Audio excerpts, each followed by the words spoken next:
పార్వతి తెలుసు కదండి. చిలకడ దుంపలో బెల్లం వేసుకొని మనం ఎలా ఉడకపెట్టుకోవాలో చూపిస్తాను. సింపుల్గా ఈజీగా కుక్కర్లో ఎలా చేసుకోవాలో చూపిస్తాను చూడండి. 1/2 కిలో చిలకడ దుంపలు తీసుకొని నేను శుభ్రంగా చెక్కేసుకున్నానండి. కడిగేసి 2-3 సార్లు తొక్క చెక్కేసానండి. తొక్క చెక్కేసి ఇలా చక్రాలాగా ఇలా కోసుకున్నమాట అండి. ఈ 1/2 కిలో దుంపలు అండి ఇవి. బెల్లాన్ని 1/2 కిలో తీసుకోండి. బెల్లం 1/2 కిలో దుంపలు తీసుకోండి. ఇప్పుడు మనం ఏం చేస్తామంటే అండి, ఇగో కుక్కర్ తీసుకొని వేసేసుకోండి. బెల్లం 2 వేసాం కదండి. ఇదిగోండి నీరు చూడండి. బెల్లం కరగడానికి మాత్రమే. అదిగోండి ఒక్క చుక్క, ఒకే ఒక చుక్క. ఓకేనండి. ఇదిగోండి నెయ్యి. పూసల కింద ఎంత బాగుందో చూసారండి నెయ్యి.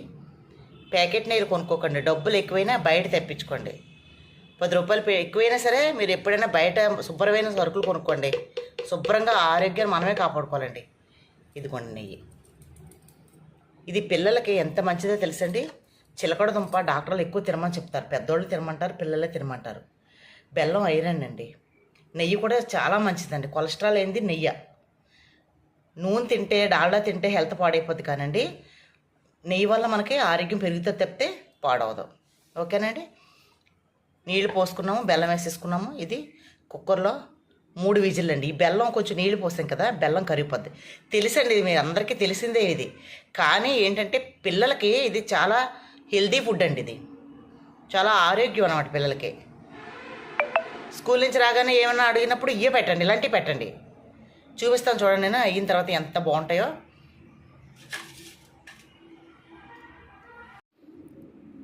రెండు యాలకులు ఇలా చెదుకు కొట్టేసుకొని ఫ్లేవర్ బాగుంటుంది అన్నమాట. కొంచెం వేసుకోండి. సరే ఇంతే అండి. నేను మూత పెట్టేసి నేను స్టవ్ వెలిగించి స్టవ్ మీద పెట్టేసి 3 విజిల్లు. చూసారండి ఎంత బాగా వచ్చాయో, జ్యూసీగా. గులాబ్ జాములు ఎక్కడ సరిపోవండి ఈ టేస్ట్కి. అసలు గులాబ్ జాములకి దీనికి సంబంధమే ఉండదు. సొంతంగా తయారు చేసుకున్న మనం ఇంట్లో బెల్లం దుంపలు బాగా అయితే ఎంత అవుద్దండి? ఒక 50 రూపాయలు ఖర్చు అవుద్దండి.